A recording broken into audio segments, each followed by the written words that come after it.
for free? Yeah, doing it for free because like seminar I used to do was like there's only two types of artists. There's either independent artists or unemployed artists, right? And most people, even when they try to do the independent thing, do things like an unemployed artist. Like an unemployed artist tries to get a lot of following, a lot of attention for what they're doing because that's a good resume to actually get signed by somebody. Right. You know what I mean? So the whole model of give it out for free, get it out for free. Yeah. Yo, I got 1 million people listening to me on SoundCloud. I got a bunch of people follow me on Instagram because I put out a song.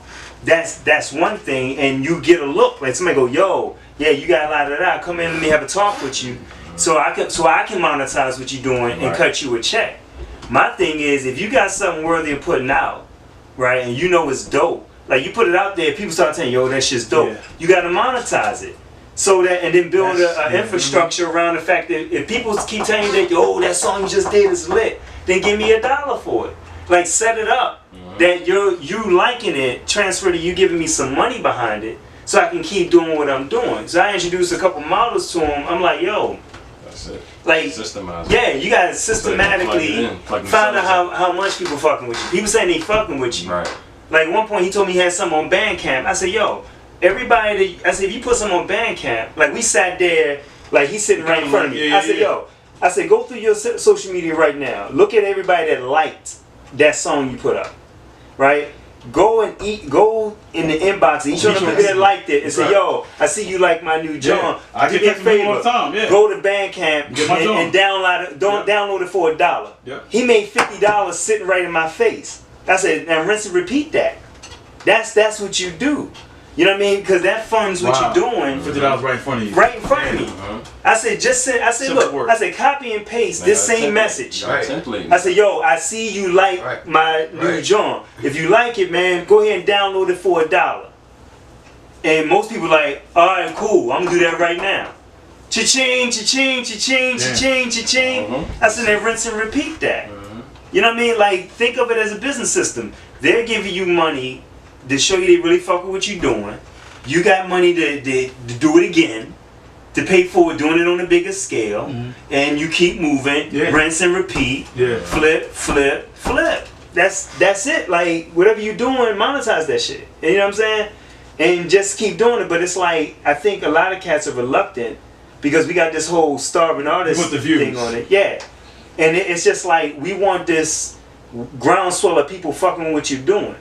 Like, show me that you really fucking with what I'm doing. Like, if you ain't bought my shit, then you ain't really fucking with what I'm doing. Right. You casually fucking with what I'm doing. You like it. You don't like it enough to give me no money for it. Then I gotta find the folk that like it enough. That's an interesting point. Yeah. Then you go get some shows. You start out. Showpiece too. Start out. Go to an open mic. Blow somebody's mind. You know what I'm saying? Like, yo, that was good. Da da da da da. Yo, y'all do features. You know what I mean? Y'all pay features? Okay, do you pass a bucket for a nigga? Okay, boom. do something. You know what I mean? Like in Baltimore, I introduced them to passing the bucket. They was like, well, we ain't got no money to be paying nobody. I said, well, look, let me rock. You know what I mean? And then at the end, let me pass a bucket. Say, yo, if y'all really like what I did, man, drop something in the bucket, man. Let me know y'all fucking with me. You know what I mean? I would do that at different spots. $50 here, $20 there, $30. Okay, boom. So at the end of the week, you know what I'm saying? I made a couple dollars. That's when I moved to Philly and I saw a cat street perform. I said, yo, we need to do that. We can't do that in Baltimore. We can't street perform and just get money like y'all do here in Philly. Yeah, Philly's it's a whole different. And they do that in New York. Like, you got top class artists in New York. Being them trains. Train stations, I know cats that do that all day long. That's all they do. Make a couple $100 a day. Cake up too, You know what I'm saying? So I'm like, yo, monetize it.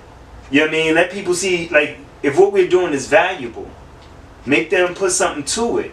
And you rinse and repeat, then you fine tune, find out where your revenue streams are. Then you go in them directions.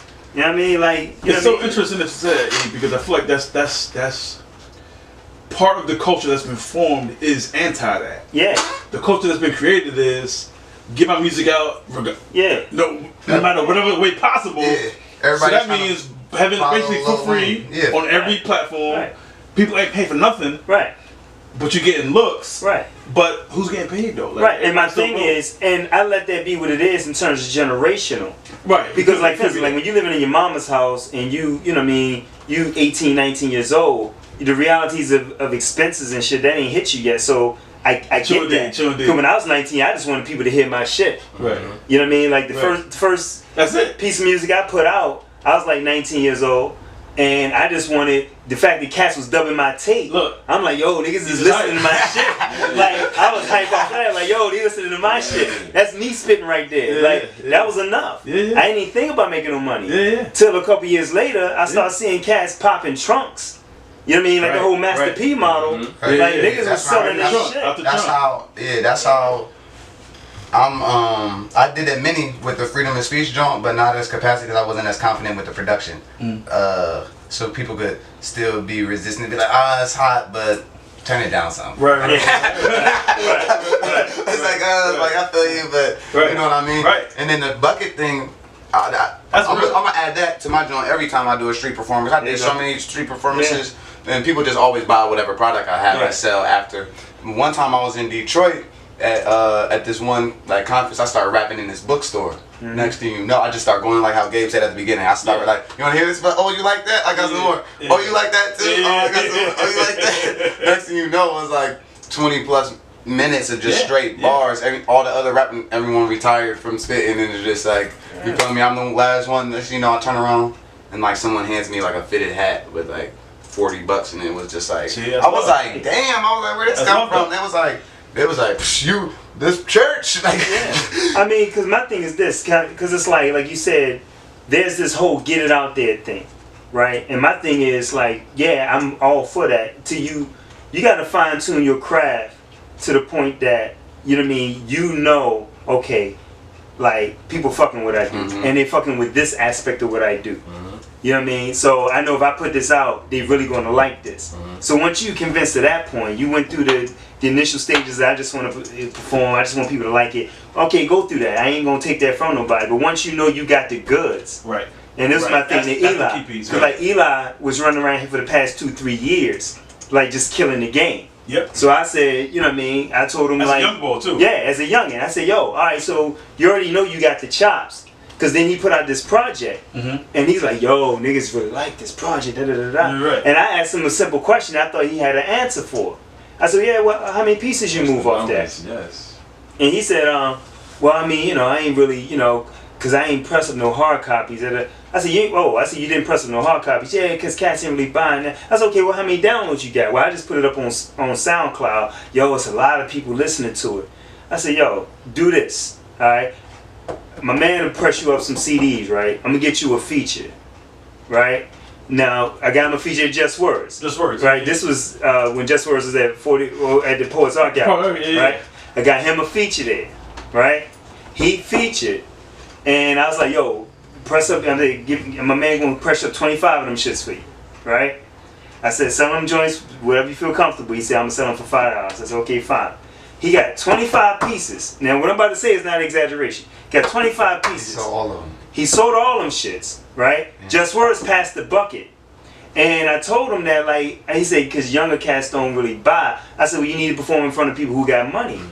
I said, the older cats, I said, cats in my age bracket, they're gonna pay. Because y'all know how to rap. Y'all know how to rap, and we're gonna be like, yo, these young niggas is rapping. That's good. Yeah. They passed the bucket. I saw a woman put $100 bill in the bucket.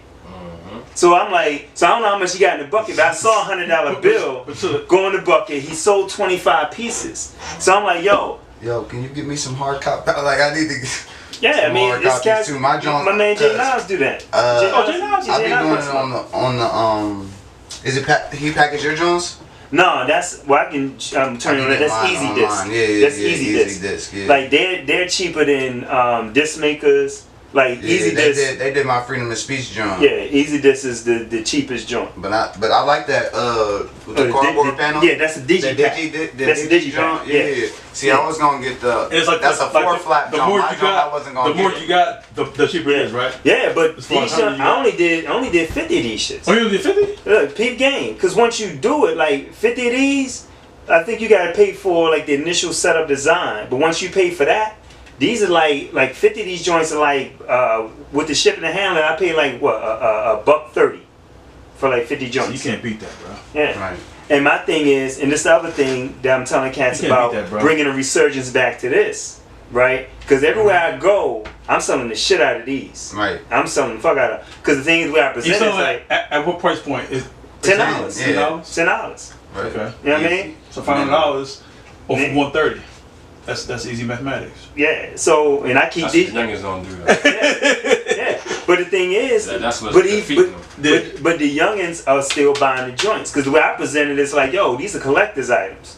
Right. You know what I mean? And I put money into the cover, you get the. You know what I mean? Cause I get on the stage, I show it to them. Right. Better bing, yeah. And the thing about it, and this how like as an MC, I ended up in the spoken word side of things. Cause I put out my first physical CD. I used to do tapes in the early '90s, but I went to the spoken word set in 1998, and I realized like those audiences, like when you're an MC, they spend money.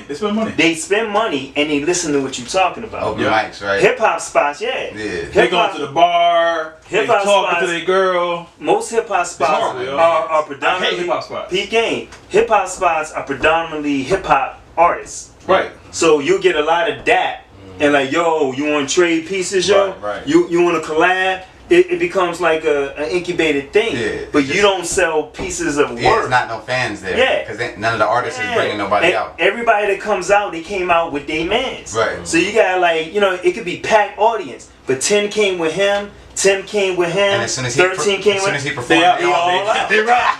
They rock. Like, damn, I was not. They just there to hype their man. That's it. You know what I mean? And my thing is, you know what I mean? I'm a realist. I go where the women go. I walked into a